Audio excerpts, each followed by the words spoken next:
and thank you so much for coming back to my YouTube channel, Supreme Comics Girl.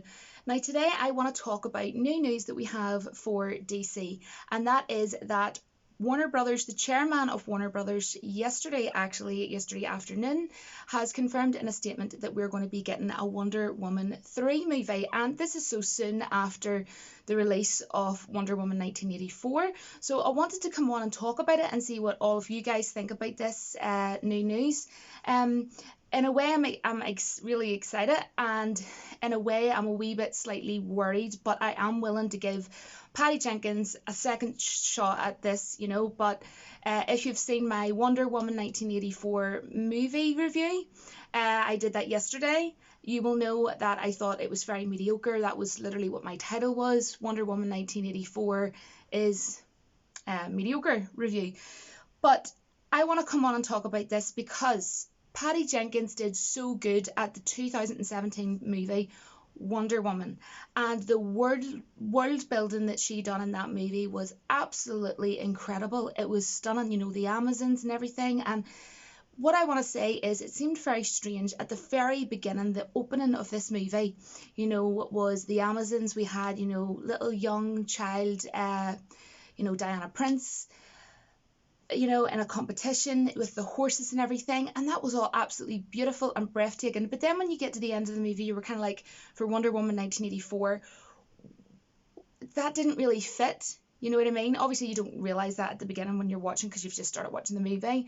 But when I was like halfway into the movie near the end, I was going to myself, but that at the beginning was beautiful, but it just didn't coincide with the rest of it. And not even only that, that was beautiful cinematography wise, but yet the rest of the movie was just messy and the CGI wasn't good and it didn't look, like really beautiful like the first movie did.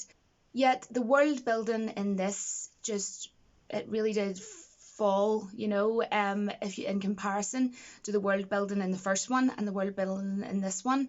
Like, it opened up great and it had a great starting point, but then it just really just fell flat from the mall scene for me. Anyhow, you can let me know your own personal opinion. Now, two things that I want to say that I really do have to give props for is the end credit scene. I want to talk about that because that, of course, was Lynda Carter. That was great to see. I was really happy to see that as Asteria. So maybe we'll be seeing her in Wonder Woman 3. That's what I personally think. I think she will. Let me know what you think down in the comments. Now, there's something I also have to give Patty Jenkins props for, and I completely forgot to mention this in my review yesterday. And I was really annoyed at myself because it's what I always say, guys. I always forget something. Always forget something. And it was really important to me because it was something that I noticed at the very end when the snow was falling. And I love noticing like big throwbacks and big Easter eggs like that, because obviously in the first movie, Wonder Woman, back in 2017, Diana Prince hadn't seen snow before, and they were standing and he'd asked her to dance and the snow started coming down and he said, "It's snowfall," and you touch it. She went, "It's magical." And that moment, it's just like, sorry to sound so cheesy, but it gave me shivers. And what was so good about Wonder Woman in comparison to this movie was that it had raw, deep emotion, feelings that you could really feel. They were having this beautiful romantic relationship, and it was a really deep meaning relationship, and he even sacrificed himself for her. And within this movie, obviously we knew it wasn't real, and what I thought was very silly was with the Dreamstone, you could literally wish for anything. So you could wish for anything, so she could have wished for Steve, and we could have just got actual Steve, not Steve in some random dude's body. I just find that I could not relate to that, and I couldn't emotionally tie myself to his character and her character because of that. And I feel that that's unfair on both Chris Pine, but also even more so on Gal Gadot, because Gal Gadot's obviously supposed to shine, and she didn't shine in this movie the way she did in the first one. We're being led to believe in Wonder Woman 1984 that they are back together again, and oh, this is lovely and yada yada. But I would have thought that Patty Jenkins would have wanted us to make it feel so real and raw, reminiscent to the first one.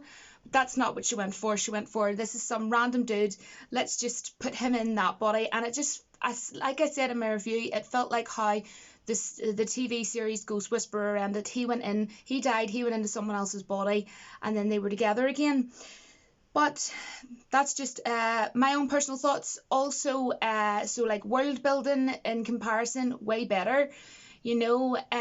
Also I want to talk about, just basically I wanted to come on today and talk about comparisons, maybe even just from the first one to this one. And like, what on earth? Because, I sort of wondered, did the studio maybe step in and make some changes and stuff? Because I can't understand how Patty Jenkins went from Wonder Woman of 2017 to this one. Now, they're two totally different movies. But at the same time, it's okay to be, and a lot of people are probably saying, oh, but it's very daring. They went daring, they done different. And that's fine. I mean, James Wan could come out with Aquaman 2, and it could be like the completely polar opposite of like the first one. But it could be daring in a good way, in the sense that James Wan does it where it works for the fans, and it works, and it's a good movie. Also, I find the pacing was really lacking in this movie as well. The pacing was very slow, very in and out, very, all over the place, disjointed. I honestly felt very bored. As well, I also wanted to say the action scenes were not on par for this movie, for Wonder Woman 1984. Let's compare to Wonder Woman 1987. Even if you look at the slow motion scenes from Wonder Woman 1984 with the bullet scene in the hallway, right? And then the really, it's just, then when you look back to Wonder Woman 2017 in No Man's Land, when she's really slowly, slow motion going up climbing up that ladder, and that was such a brave moment. And she really shone in that movie, and she came across as such a strong female empowering character, and it was a fantastic origin story. And that's the thing, we've went from a really fantastic origin story with a beautiful romance and fantastic action to something that seemed very do you know what I mean? And to compare the slow motion scenes, like the bullet in the hallway in Wonder Woman 1984, and then the one in the first Wonder Woman movie, and she's walking through No Man's Land, and she's like with the bullets going past her, hitting the bullets, and then everything, literally getting shot by everything coming at her, and she's like this here with her shield and everything, and she just walks through it all. She does. And there's this whole fighting scene where she's kicking ass, and then you hear the music, do do do do do do, and you have her music and everything going, and it's like spine chilling. I don't know, that sounds really cheesy, but Wonder Woman just really got me. It got me in my heart, it really did, and it was such a lovely romantic story with the snow and everything. So I give it to Patty Jenkins for, at the end of Wonder Woman 1984, we had Gal Gadot standing there, we had Diana standing there, and it started to snow, and she looked up at it, like just how she did in Wonder Woman. So every time she sees snow, she's going to think of Steve, and that's going to make her smile, that's going to make her really happy, but sad at the same time, but obviously happy. So I really loved that. And I even loved like in the first one as well, the way they had like a throwback to the Superman film of 1978, with the alley scene with the bullet.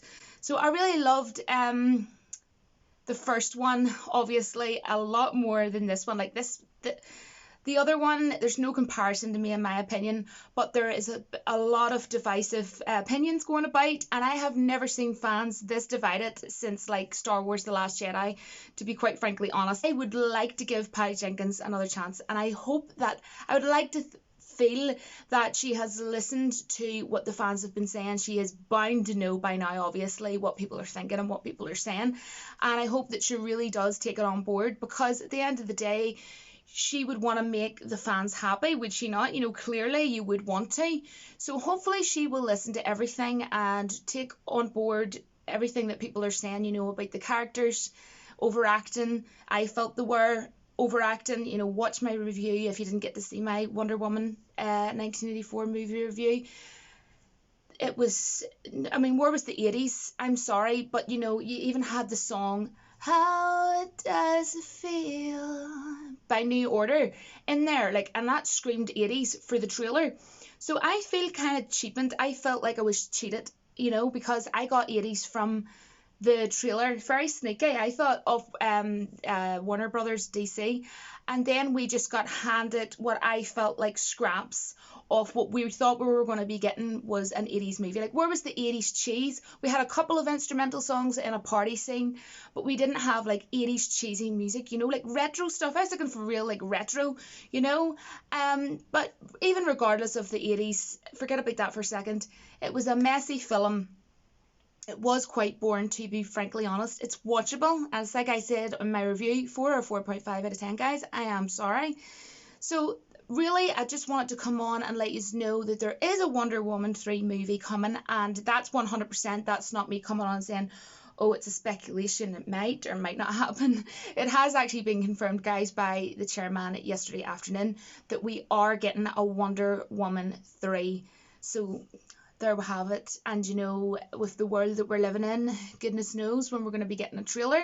And I'm not going to sit here and say, oh, I didn't really like this one at all, so I'm not looking forward to Wonder Woman 3, or obviously it's not going to be called Wonder Woman 3. We don't know what it's going to be called, but I'll be excited to see a trailer. And let's see how it goes, you know. And also as well, you know, she's going to be working with Patty Jenkins on Cleopatra. You know, I wish them both all the best. But just sadly, I just didn't enjoy this movie, guys. Honestly, I really, really didn't. Hopefully Cleopatra, she'll do well in it. And hopefully when this next Wonder Woman movie comes out, hopefully it will be a lot better than what this last one was, because I was very disappointed. I really went into it with high hopes, to be frankly honest, because when you're given something with such a high bar, you know, like Wonder Woman 2017, and you get handed something way down here, you're just like, what the friggity frig just happened there, do you know? And that's how my personal feelings are. I am really sad about it. I genuinely am, because I love her character and I love Gal Gadot as Wonder Woman. So it really is such a shame. I feel sorry for her. I feel sorry for Chris Pine the most. But as of the rest of the characters, I do feel bad for them too, because the plot was messy. The Dreamstone, I mean, my goodness, it could do anything. You could wish for anything. People all around the world were wishing for things, like quite literally with this Dreamstone. When he became when Pedro Pascal, who played Max Lord the villain, he became the Dreamstone, and everybody around the world was wishing for literally anything that they desired. But yet they brought Steve back in some random dude's body. It just, no, Hector freaking no. That is just stupid. That is honestly absolutely ridiculous. And then like Pedro Pascal, I mean, great in The Mandalorian and everything in Star Wars, but he did not suit that role. The acting was cringe. It was worse than watching Lex Luthor. It was insanely overacted. Like the first 5 minutes I saw him in the movie, I was like, no, this role does not suit him. What's going on here? This isn't good news. And he didn't come across as a villain at all. I could not take his character seriously as a villain. I am sorry. And then you had Cheetah only turning into Cheetah for how long? Sorry, how many minutes did she turn into Cheetah for? And then not only that, CGI was horrendous, which is why thank goodness it was a godsend that did it in the dark. But anyhow, not even going to go there. CGI in the first one was brilliant in the first Wonder Woman movie, and the CGI in this movie was awful. So yes, I am a little bit worried, because Patty Jenkins is going to be doing it again. She's going to be returning. The chairman has stated, chairman of Warner Brothers. But at the same time, I think she deserves another shot, guys. I do. Because maybe she can redeem herself. Come on, Patty, come on. You got this, girl. Please redeem yourself for the third Wonder Woman movie. And you know what? I'll just sit back and relax and wait for the trailer. And then I will give my opinion and see how the trailer looks and see how that goes. But yeah, let me know if you think we need another Wonder Woman movie. Or more importantly, do you want another Wonder Woman movie? You can let me know down in the comments, and thank you so much for watching. Yes, I forgot to mention, I have a PayPal account if anybody would like to donate to my YouTube channel. I don't make any money on YouTube whatsoever. It's my decision, guys. I don't want to. If you would like to donate to my channel though, you can do that through PayPal. I will leave the link down in the pinned section of the comment section, so it's never ever expected. You can go on and donate $1, $2, $10, whichever you like, whenever you like. but it's never expected, but it's always appreciated. So other than that, guys, thank you so much for watching, and I will see you all soon, guys. Bye.